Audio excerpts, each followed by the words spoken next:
갑작스럽게 날씨가 많이 더워지고 있습니다.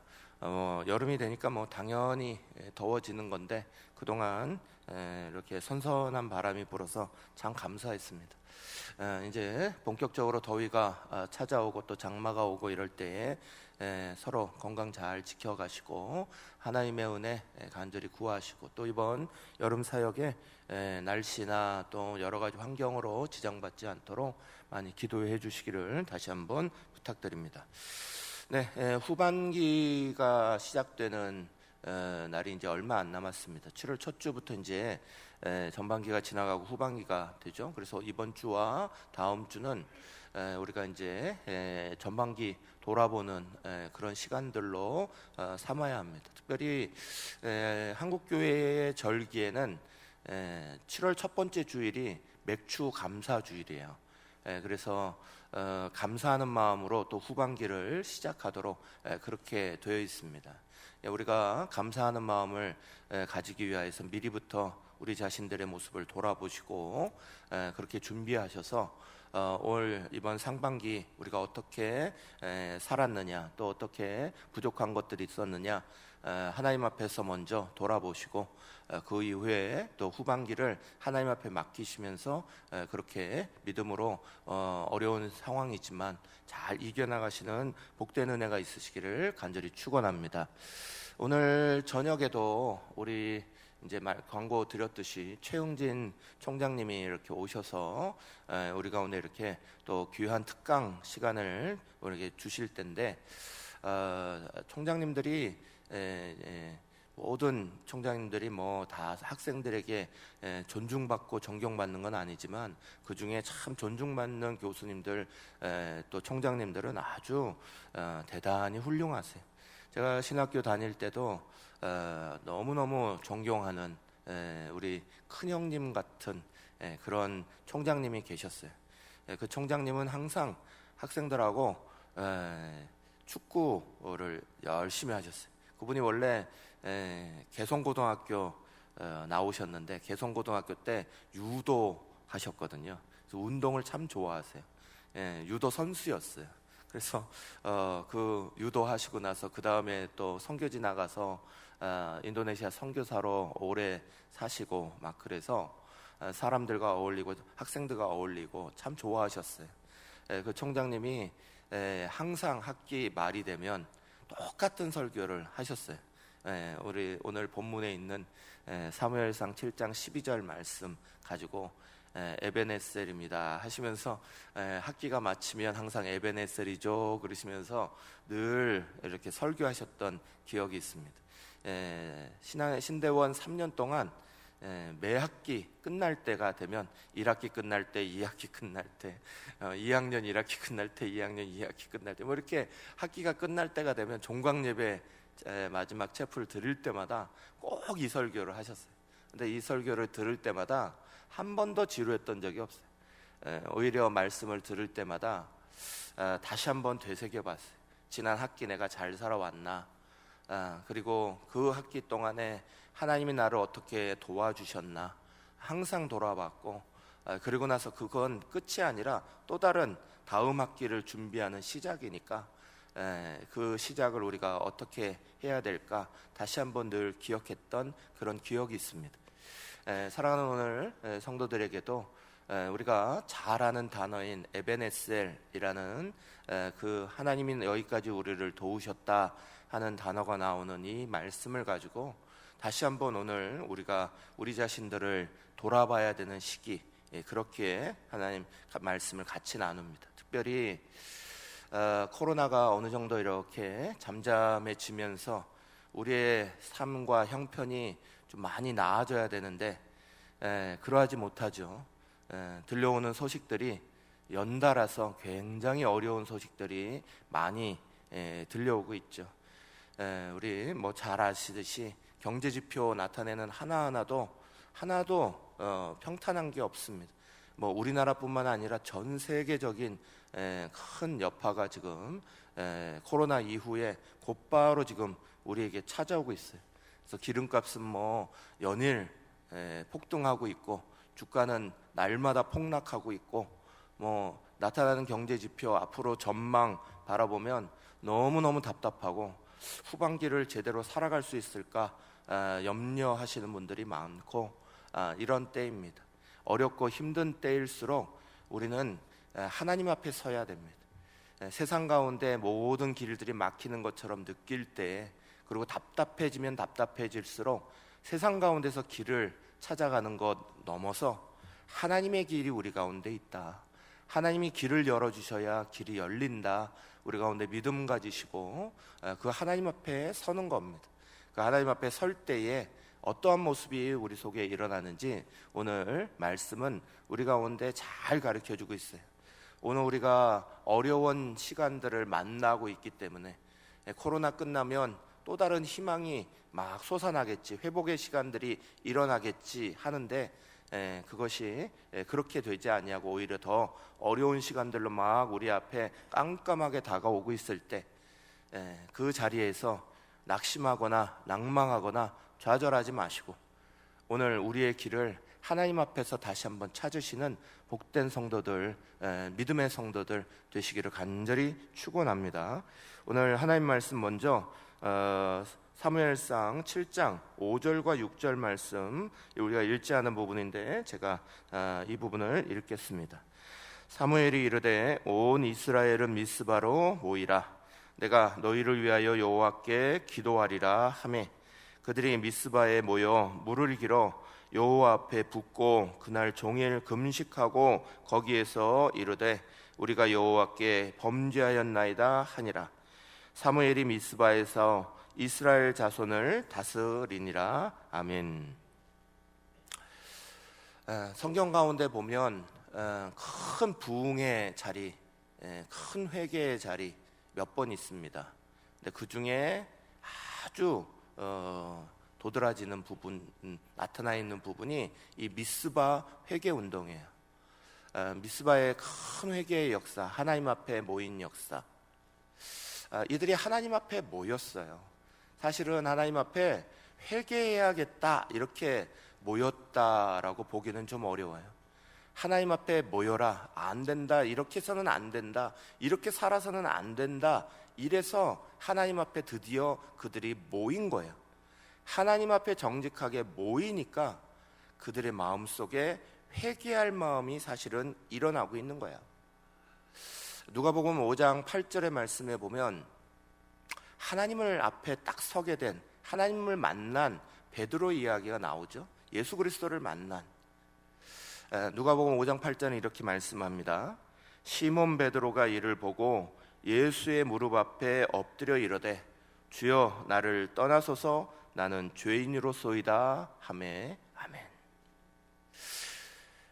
예수님 앞에 섰어요. 예수님 앞으로 나왔어요. 그랬더니 이 베드로의 마음속에 처음에는 이분이 선생인 줄 알았어요. 세상 많은 랍비들처럼 랍비 중에 하나라고 생각했어요.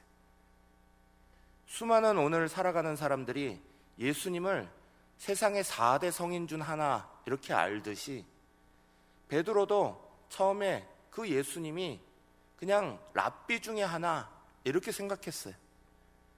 그런데 그 예수님이 바로 하나님이라는 걸 깨닫는 사건이 그날 물고기 잡으면서 자기에게 일어난 거예요. 하나님 앞에 서게 됐어요. 자기의 뜻하지 않았게 생각하지 않았지만 그 시간 하나님 앞에 섰어요.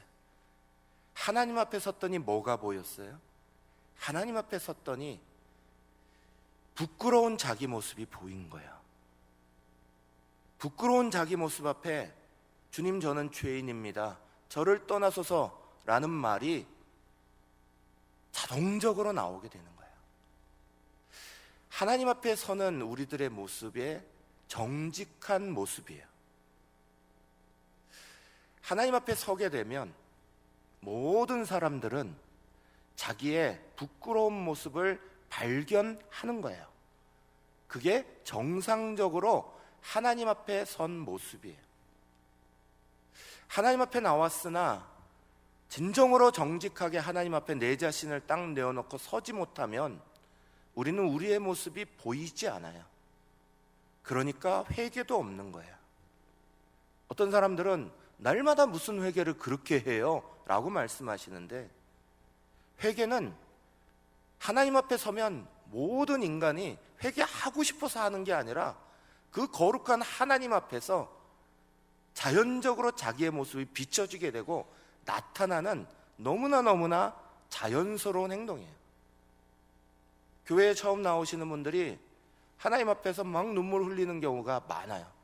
왜 눈물 흘리는지 모르겠다 말하면서도 하나님 앞에 자기의 자신이 너무 부끄럽고 이런 모습 저런 모습이 있다라고 눈물 흘리시는 분들이 많아요. 그런데 참 아이러니하게 시간이 지나가 버리면 하나님 앞에 나와 예배하면서도 눈물이 나오질 않아요. 하나님 앞에 서면서도, 섰다라고 말을 하면서도 회개의 마음이 우리 속에 일어나지 않아요.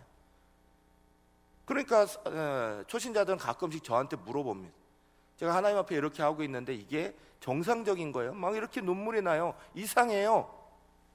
사랑하는 여러분, 그게 정상적인 거예요. 오히려 하나님 앞에 정직하게 섰을 때 부끄러운 모습, 자기의 모습이 보이지 않는 게 비정상적인 거예요. 하나님 앞에 서면 어떤 사람도 자기 허물이 보이지 않을 수 없어요. 모든 사람들이 다 마찬가지. 어느 목사님은 저한테 이렇게 말씀하셔서 제가 한번 크게 제 마음속에 회개했던 적이 있어요. 그러면서 저도 요즘에 그렇게 하고 있는데, 이분은 1부 예배 끝나고 2부 예배 들어가는 그 사이에 사무실에다 들어가셔가지고 있으면 회개가 일어난다는 거예요. 하나님 말씀 똑바로 전했나? 갑자기 그 생각이 들면서 하나님 앞에 회개하신다는 거예요. 2부 예배 끝나고 3부 예배 들어가면 그 사이에 또 회개하신다는 거예요. 그 사이에 뭐가 있었어요? 그냥 예배 드린 것밖에 없어요. 아무것도 없어요. 하나님 앞에 정직하려고 예 말씀을 똑바로 전하려고 한 것밖에 없어요. 그런데 그 짧은 시간에도 하나님 앞에 딱 서보니 자기가 말한 것이 너무 부끄럽더라는 거예요. 그래서 또 회개가 일어나더라. 그렇게 말씀하시는 걸 듣고 제가 저조차도 큰 충격을 받았던 적이 있어요. 그렇죠. 하나님 앞에 서면 찰나의 우리의 모습도, 부끄러운 우리의 모습이 또 떠오르는 것이 당연한 거예요. 사랑하는 여러분, 우리가 뒤를 돌아볼 때에, 하나님 안에서 하나님 앞에서 뒤를 돌아볼 때에 우리의 마음속에는 당연히 일어나야 되는 회개의 자리가 있어야 돼요.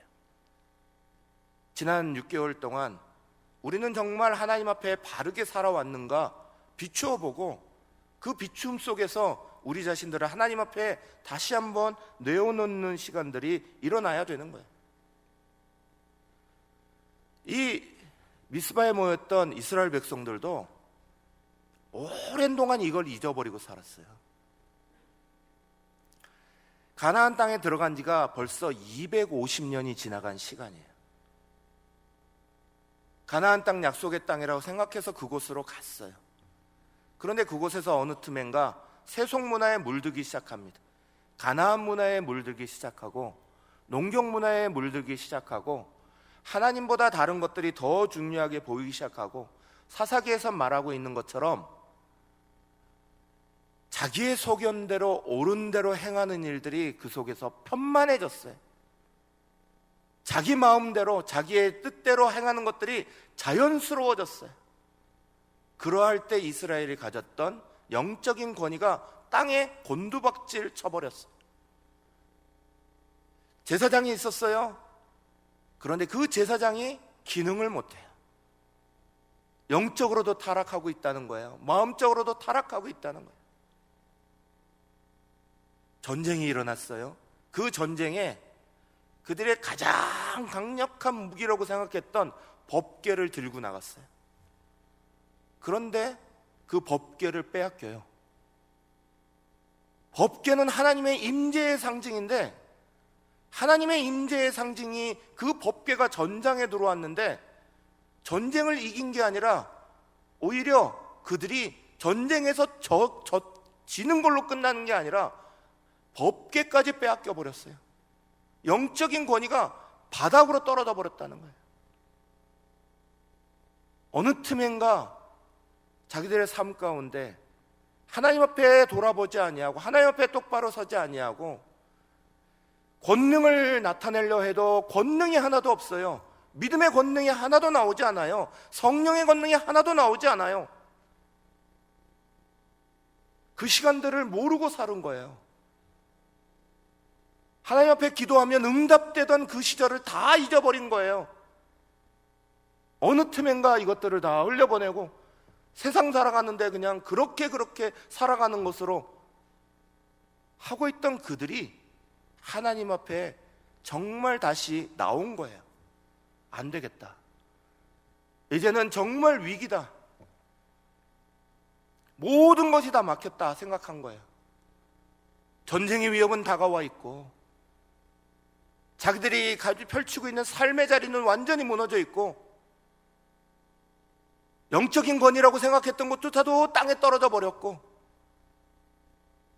아무것도 없다라고 생각할 때 그때 사무엘이 나와요. 그때 사무엘이 외쳐요. 미스바로 모이라고. 그들이 하나님 앞에 나오니까 하나님 앞에 자기의 부끄러운 모습이 보이는 거예요. 그래서 일어난 게 회개운동이 일어난 거예요. 회개운동을 일으키려고 한 게 아니에요. 하나님 앞에 서보니 정직하게 자기의 모습이 부끄러움을 알게 된 거예요. 이들에게서 우리가 배울 수 있는 중요한 건 길이 다 막혔다고 생각하는 그 자리, 이제는 아무데도 길이 없다라고 생각하는 자리에 하나님을 찾는 사무엘의 선포가 있었다는 거예요. 하나님 앞에 나와라, 하나님 앞에 기도해라, 그 소리 들었다는 거예요. 그리고 그들이 미스바로 모였다는 거예요. 절망에 끝나버리는 것이 아니라 그 자리 가운데서 하나님의 길이 있지라고 발견한 거, 우리는 그게 중요한 거예요. 지난 6개월도 우리는 여러 가지 세상 방법으로 막 살아가요. 또 신앙생활을 오래 하다 보니 신앙에 감동이 없이 어느 틈엔가 매너리즘에 빠진 것 같은 신앙으로 주일이 되면 나오고 평일이 되면 세상으로 돌아가고 반복적으로 그냥 하나님 중심으로 살지 아니하고 하나님 말씀 붙잡고 믿음으로 살아가지 못하고 하던 모습들이 우리 가운데 어느 틈엔가 아무것도 아닌 것처럼 감동 없이 죄책감도 없이 그냥 자리에 득 자리 잡아버려요. 이들에게서 배워야 되는 거예요. 하나님 앞에 서라. 정직하게 하나님 앞에 서라. 그 소리를 들은 이 사람들의 이야기를 우리도 들어야 되는 거예요. 코로나 때 힘들었던 시간, 그런데 끝나고 나니 다 회복되는 게 아니에요. 앞으로는 더 어려운 시간들이 눈앞에 다 펼쳐졌다는 거예요. 해치고 나왔더니 막 펼쳐진 게 아니에요. 이스라엘 상황과 전혀 다르지 않아요. 사사기에 그 불안했던 시간들 다 거치고 나왔더니 좋은 일이 쫙 펼쳐지는 게 아니에요. 오히려 전쟁 가운데 또 져버리고 법궤까지 잃어버리고 소망 잃어버리고 앞이 깜깜한 거예요. 깜깜한 순간에 어디를 가냐는 거예요.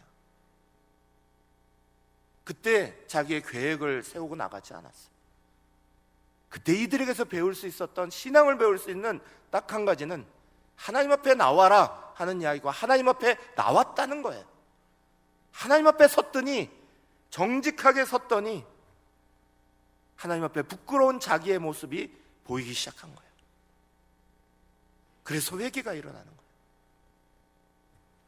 사랑하는 여러분, 깝깝해 보이십니까? 도저히 앞일이 이래갖고 정말 밥이나 먹고 살까 생각이 들 정도로 점점 심해지는, 이제는 물가 수준이 굉장히 높아지죠. 후반기에는 더 뛴답니다. 길들이 잘 열릴 것 같은데 도저히 안 열려요. 우리 자녀들이 취업의 문들이나 살아가는 열들이 막 열릴 것 같고, 대통령도 바뀌었고 뭐 나라가 바뀌어야 되는데 뭔가 안 바뀌는 것 같고, 여전히 계속해서 그렇다. 우리의 길은 거기에 있지 않아요. 우리의 길은 하나님 앞에 있는 거예요. 오늘 미스바는 그걸 우리 가운데 분명하게 보여주는 거예요. 다른 어디에도 길이 없고 하나님 앞에서 길을 찾으라는 거예요.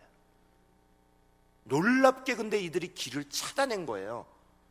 미스바의 끝얘기는 그들이 모든 것이 막혀있는 것 같은데 하나님 앞에 길을 찾았다는 이야기. 먼저는 초청하는 거예요. 하나님 앞에 나와라. 그리고 돌아보라는 거예요. 이들이 물을 부었어요. 정결하게 했어요. 그리고 나서 하나님 앞에 회개하는 거예요. 그 회개가 뭐여야 할까? 제일 첫 번째는 자기의 계획이 틀어졌다고 하나님의 계획도 틀어진 거 아니라는 거예요. 내 계획보다 하나님 계획 보고 살았냐? 우린 봐야 돼. 영국의 유명한 정치가 중에 크로멜이라는 분이 있어요. 이분이 영국 민주주의의 시초가 되시는 분이에요. 근데 이분은 원래 신앙이 좋아서 청년 시절에 굉장히 신앙이 좋아가지고요, 메이플라워 타고 박해받고 있던 청교도들 메이플라워 타고 미국으로 갈 때에 자기도 따라가고 싶었어요. 근데 못 따라갔어요. 그래서 계속 그게 후회가 됐던 사람이에요. 나는 내 신앙들을 지키려고 그곳을 가지 못했다라고 매우 후회했어요. 그러고 나서 인생이 꼬이는 것 같았어요. 뭘 해도 안 되는 거예요. 집으로 내려가려고 그러니 집에서 살아갈 방법이 없고, 다시 런던에 오자니 런던도 안 되고, 이것도 안 되고 저것도 안 되고, 그러다가 결국 그가 자기 고향에서 그냥 이렇게 농사 짓는데, 그 농사 지으면서 그냥 자기의 신앙 가지고 옆에 농부들을 막 많이 불러서 가르쳤어요. 말씀을 가르치기 시작했어요. 말씀같이 읽자, 말씀같이 배우자. 청교도 신앙을 가졌으니까 그걸 가지고 했어요. 이들이 이 사람을 그 지역에 영국 하원의원 되게 만드셨어요. 뽑아줬어요. 그러고 나서 정치 쪽으로 진출하고 나더니 하나님의 뜻이라는 걸 발견하게 돼요. 자기의 계획은 틀어졌는데 이 틀어진 계획이 아니라 하나님의 뜻은 따로 있다는 걸 알게 되고, 그래서 악한 왕정 정치를 끝내고 민주주의의 시작인 공화정의 정치를 시작하는 그 첫 번째 앞에 혁명가가 되기 시작합니다. 지난 6개월 동안도 우리가 여러 가지 계획 세운 거, 우리의 마음 가운데 가진 거, 그것이 하나님보다 더 앞섰다면 우리는 그거부터 내려놔야 돼요. 내 계획보다 하나님의 계획이 중요한 거야. 하나님의 뜻 찾으려고 노력했는지 하나님 앞에 돌아봐야 되는 거예요. 어떤 미국 목사님 한 분이 2차 세계대전에 조종사였어요. 그러다가 이제 2차 세계대전 끝나고 나서 목사가 되신 거예요. 이분이 이제 이런 간증을 했어요. 비행기 조종을 배울 때 교관이 오셔갖고 계기판 하나하나를 상세하게 가르쳤다는 거예요. 다 가르친 다음에 아주 엄숙한 목소리로, 근엄한 목소리로 비행기를 몰 때 어떤 상황이 오더라도 자기 느낌을 믿지 말고 계기판을 믿어. 계기판이 너를 살릴 거야. 아니면 이 비행기가 너를 죽음으로 몰아가게 돼 라고 말을 했어요. 여러 번 2차 세계대전에 출전을 했어요. 그러다가 어느 이렇게 공격을 하고 나서 돌아오는 길에 편대를 잃어버렸어요. 혼자 돌아오게 됐어요. 깜깜한 밤이었어요. 갑자기 날씨가 나빠져서 폭풍우까지 막 밀어쳤어요. 그 상황에 비행기를 막 몰고 자기가 생각하던 내가 방향, 내가 내 기지가 있다라고 생각하는 곳으로 막 몰고 가다가 뭔가 이 느낌대로 하면 안 될 것 같고, 그 교관의 목소리가 갑자기 머리에서 팍 떠올랐어요. 그래서 계기판을 봤어요. 그럼 기절할 뻔한 거예요. 자기 느낌대로 가고 있었는데 그게 올바른 방향 가는 게 아니라 적진을 향해서 완전히 반대 방향 가고 있는 거예요. 분명히 이 방향인데 생각했어요. 계기판은 반대로 가리키고 있어요. 어떻게 했겠어요? 계기판 믿으라는 얘기를 듣고 그거 생각해서 다시 계기판 보고 그 자리로 반대 방향을 틀었어요. 살았을까요? 죽었을까요? 살았다는 거예요. 이 목사님이 간증하기를 그렇게 간증하는 거예요. 우리의 삶의 자리에 자기의 느낌 믿고 가는데 이 방향이 분명히 옳다라고 생각해도 하나님 말씀이 우선이라는 거예요. 하나님 말씀 듣고 하나님의 뜻 붙잡고 그거대로 방향 잡아 나가려 해야 되는 거지. 우리의 경험이 예수님은 이 땅에 오셔가지고 주식도 안 해보셨는데 내가 주식하는데 예수님은 주식도 안 해보셨는데 예수님이 기름값이 뭔지는 아셔? 그래가지고 예수님 말씀 들어도 되겠어? 이렇게 생각하시고 살아가시렵니까? 하나님 말씀은 우리 가운데 오늘 우리의 삶의 한 가지 한 가지가 문화가 다 바뀌었어도 어제나 오늘이나 영원토록 변함없는 진리인 줄 믿으시길 간절히 바랍니다. 그 말씀을 꼭 붙잡고 살아가려 했는지 아니면 우리의 느낌, 우리의 경험, 우리의 생각 그게 더 운전인지 하나님 앞에 먼저 물어봐야죠. 배가 제일 안전한 것은 항구에 두는 거예요. 배가 항해를 안 나가면 제일 안전한 거예요. 항구에 폭풍우가 얼마나 몰아칠 일이 있겠어요. 물론 항구에 묶어놔도 가끔씩 큰 태풍 때문에 배가 막 부서지는 경우가 있다고 하지만 그럼에도 불구하고 안전한 항구에 정박시켜 놓으면 보호되는 거예요. 안전한 거예요. 관리되는 거예요. 근데 배는 묶여 있는 게 목적인가요? 배는 가만히 있어야 되는 건가요? 잘 관리하면 되는 건가요? 아니죠. 배의 목적은 항해예요. 항해하고 나가야 되는 거잖아요. 대항으로 나가야 되는 거예요. 폭풍우를 만나야 되는 거예요. 그 도전을 이겨내야 되는 거예요. 큰 파도의 도전을 넘어서야 되는 거고 큰 풍파의 도전을 넘어서야 되는 거예요. 그게 배의 목적이에요. 토인비라는 세계적인 석학자가 세계 역사를 연구하면서 도전과 응전이라는 책을 썼어요. 세계의 역사가 그렇다는 거예요. 개인의 역사, 삶의 역사, 우리 가정의 역사, 회사의 역사, 교회의 역사 할 거 없이 모든 역사는 다가오는 도전에 대해서 응답하고 응전하는 거라는 거예요. 가만히서 보호되는 거 그거 원하는 거 아니에요. 신앙을 가지고 우리가 살아요. 코로나 안 걸리고 싶어서 가만히 보호가 되면 얼마나 좋겠어요. 기름값 안 쓰고 집안에서 가만히 있으면 얼마나 좋겠어요. 그러면 경제가 돌아가나요? 그러면 삶이 살아가나요? 아무것도 안 돼요. 우리는 또다시 어려운 자리로 밀고 들어가는 거예요. 폭풍우 속으로 들어가야 되는 거예요. 그런데 그곳을 들어갈 때 우리를 지키시는 하나님이 있다. 우리는 그걸 분명히 믿는 거죠. 시편 121편 1절 2절 내가 산을 향하여 눈을 들리라. 나의 도움이 어디서 올까? 나의 도움은 천지를 지으신 여호와에게서로다. 아멘. 우리는 폭풍우 속에서 하나님을 만나는 거예요. 우리를 지켜주시는 그 하나님의 자리를 만나면서 살아가는 거예요. 그러면서 배가 물 새는 곳 없는지 또 돌아보는 거고, 잘못된 부분 없는지 고장난 부분 없는지 또 돌아보는 거고, 말씀 가지고 또 고치고 또 고치고 또 회개하고 회개하고, 그러면서 또다시 폭풍으로 들어가는, 사랑하는 여러분, 그것이 우리의 삶의 자리인 거예요. 그래서 우리는 돌아보는 자리, 회개하는 자리, 하나님 만나는 자리가 중요해요. 항해 급하다고 계속 앞으로만 나가는 배는 반드시 고장이 나게 되어 있습니다. 반드시 어떤 상황에 처하면 무너지게 되어 있습니다.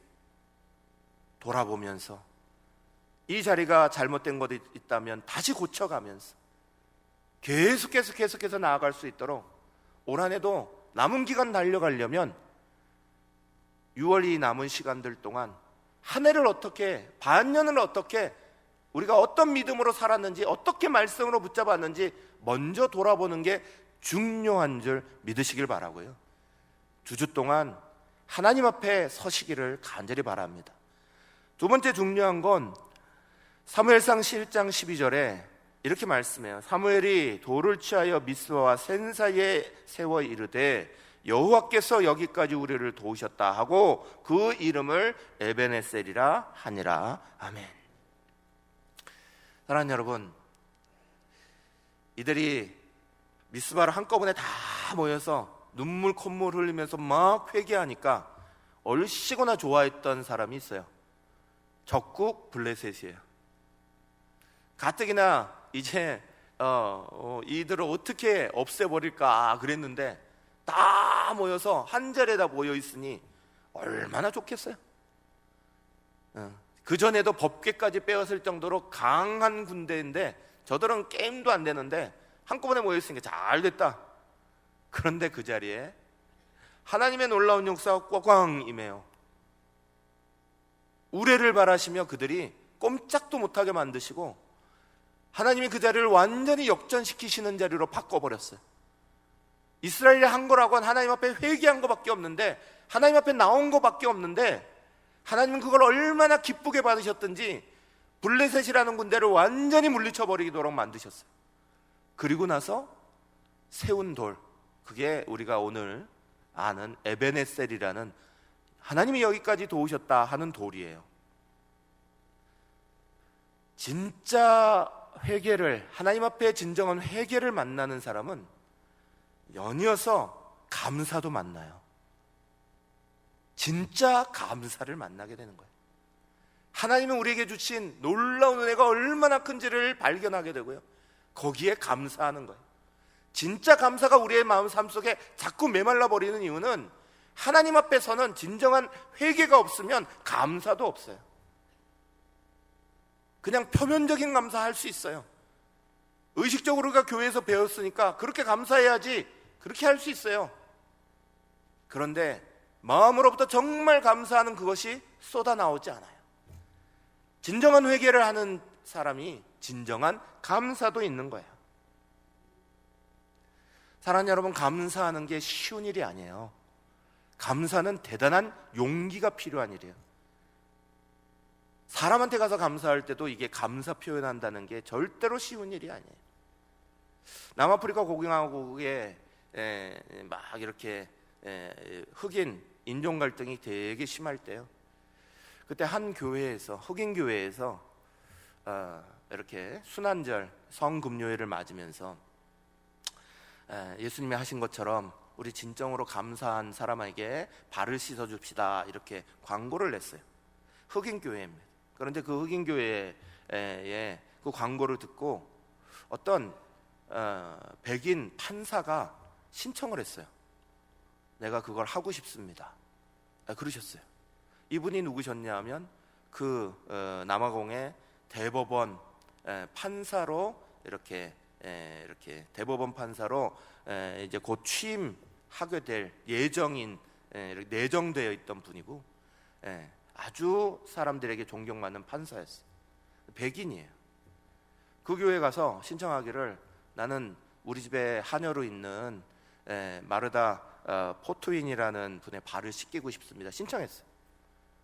그래서 그 흑인 교회에 가서 그 순환절 때 발을 씻어주고 그 하녀의, 흑인 하녀의 발을 붙잡고 입을 맞추었어요. 사람들이 그걸 보고 너무 숙연해졌어요. 그 자리에서 이렇게 고백을 하는 거야. 이 하녀는 우리 집에서 일하면서 평생 동안 저와 우리의 가족, 특별히 우리의 자녀들 다 먹이고 입히고 깨끗하게 씻기고 다 그렇게 키워준 너무너무 고마운 분입니다. 그렇게 고백을 하는 거예요. 사람들이 그 자리에, 흑인들이 앉아있는 자리에서 얼마나 좋았겠어요. 그런데 문제는 그 다음에 일어났어요.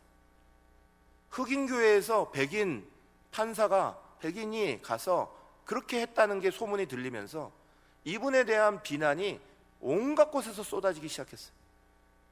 대법원 내정자였는데 대법원에 아예 그냥 취소될 뿐만 아니라 판사 자리까지 쫓겨나게 됐어요. 그러니까 얼마나 황당하겠어요. 그 교회, 흑인교회 목사님이 신방을 갔어요. 위로하겠다고 갔어요. 근데 이분이 하는 말씀이 더 놀라웠어요. 판사직도 사회의 다른 어떤 직도 무덤 갈 때에 먼지 하나밖에 안 됩니다. 그런 먼지보다 하나님 주신 사랑, 하나님 주신 감사, 그것을 나에게 베풀어준 이 사람에 대한 감사를 표현하는 게 나에게는 훨씬 중요합니다. 그렇게 말했다는 거예요. 대단한 용기죠. 감사는요, 용기가 있어야 되는 거예요. 많은 경우 사람 앞에 서서 사람한테 하는 감사도 쑥스러워서 못해요. 내가 어떻게 말로 표현해야 될지를 모르겠다고 못해요. 이래서 못하고 저래서 못하고, 마음으로는 감사하니까 제 마음은 다 아시죠? 늘 그래요. 사랑하는 여러분, 진짜 하나님 앞에서의 회개를 깨달은 우리라면 하나님 앞에서 진짜 감사도 있어야 돼요. 정말 감사가 뭔지 아세요? 저하고 여러분이 어떤 큰 일을 당했을 때 일어나는 감사가, 그건 작은 감사예요. 진짜 감사는 내가 살아가고 있는 이 평범한 삶, 평범하게 살아갈 수 있도록 만들어주는 삶, 이게 얼마나 놀라운 감사인데요. 우리가 날마다 받는 햇빛을 돈으로 계산하면 얼마가 나올까요? 우리가 매일 마시는 공기를 돈으로 계산하면 얼마가 나올까요? 매일매일 2리터 이상 먹는 물을 돈으로 계산하면 얼마가 나올까요? 그 어떤 것 하나도 하나님이 주시는 그거 놀라운 거예요. 어떤 사람들은 무슨 화를 당하거나 어떤 건강이 문제가 생기거나 이럴 때에 그거 이기고 나면 감사합니다라고 감사헌금하여. 근데 진짜 감사는 하나도 병에 안 걸린 게 감사 아니에요? 저 코로나 기간 가운데 가만히 돌아보니까 코로나 때문에 제가 경동노예 이렇게 나가보면, 우리 노예 나가보면 그래요. 다른 목사님들이 큰 교회 목사님들 다 걸렸다는 거예요. 다 걸려서 한 주 이상씩 예배를 다 쉬었다는 거예요. 설교를 못 하시고 그랬대요. 그러면서 저보고 하는 말이 농담으로, 목사님 인간성이 나빠요 그러더라고요. 다른 사람들 제대로 안 만났다 뭐 이런 소리 같아요. 근데 저는 되게 감사해요. 코로나 기간 동안 한 번도 이 강단 비워본 적이 없어요. 얼마나 감사한 거예요. 우리가 아픈 게 감사해요. 안 아파서 하나님 앞에 날마다 하나님의 은혜 말할 수 있는 게 감사해요. 우리의 삶에 어떤 문제가 생겨가지고 그걸 극복하고 일어났다, 그게 감사라고 생각한다면 우리의 평범한 삶에 주시는 은혜는 얼마나 더 커요. 시편 4편 8절을 우리 가운데 이렇게 말합니다. 내가 평안히 눕고 자기도 하리니 나를 안전히 살게 하시는 이는 오직 여호와이시니이다. 아멘. 이 평안함을 주시는 게 얼마나 중요한 거예요. 건강 주시고 물질 주시고 은혜 주시고 오늘 우리가 살아갈 수 있도록 한순간 한순간 챙겨주시고, 더 가져서 욕심 가지겠다는, 더 가지겠다는 욕심만 버리면 하나님의 은혜가 그렇게 많이 보일 수 없는 거예요. 앞으로도 우리의 삶이 그럴 겁니다. 에베네셀에 대한 하나님에 대한 고백은 과거형이 끝나는 게 아니에요. 사무엘상 7장 13절 14절 이렇게 말합니다. 이는 블레셋 사람들이 굴복하여 다시는 이스라엘 지역 안에 들어오지 못하였으며 여호와의 손이 사무엘이 사는 날 동안에 블레셋 사람을 막으심에 블레셋 사람들이 이스라엘에게서 빼앗았던 성읍이 에그론부터 가드까지 이스라엘에게 회복되니 이스라엘이 그 사방 지역을 블레셋 사람들의 손에서 도로 찾았고 또 이스라엘과 아모리 사람 사이에 평화가 있었더라. 아멘. 에벤에셀, 처음에는 하나님 앞에 서서 진정한 회개가 일어나요. 그 다음에는 하나님 앞에 진정한 감사가 있어요. 그 다음에 에벤에셀은 진정으로 여기까지 하나님 나를 도우셨으니 앞으로도 남은 그 기간도 반드시 도우실 겁니다. 믿음의 고백이에요. 에벤에셀의 하나님을 만난다는 이야기는 오늘 우리의 삶에 풍파 많고 변화 많고 괴롭고 힘든 그 자리 가운데서 여기까지 지켜주신 하나님이 앞으로 지켜주실 것도 분명히 믿는다는 거예요. 경제 상황이 어떠하든지, 안보 위협이 어떠하든지, 건강의 모습이 어떠하든지, 기름값이 어떠하든지, 주가가 어떠하든지, 뭐가 어떠하든지 하나님 그분이 우리를 도우시겠다는 거예요. 진짜 중요한 건 아무것도 없어도 하나님이 이들을 도우셨던 그 에벤에셀의 하나님이 오늘 우리도 지켜보고 계세요. 사랑하는 여러분, 앞으로 후반기를 살아가시면서 무엇보다도 반석 위에 집을 세워놓으시길 바랍니다. 마태복음 7장 24, 25절 분명히 말씀하셨죠? 그러므로 누구든지 나의 이 말을 듣고 행하는 자는 그 집을 반석 위에 지은 지혜로운 사람 같으니 비가 내리고 창수가 나고 바람이 불어 그 집에 부딪히되 무너지지 아니하나니 이는 주추를 반석 위에 놓은 까닭이요. 아멘.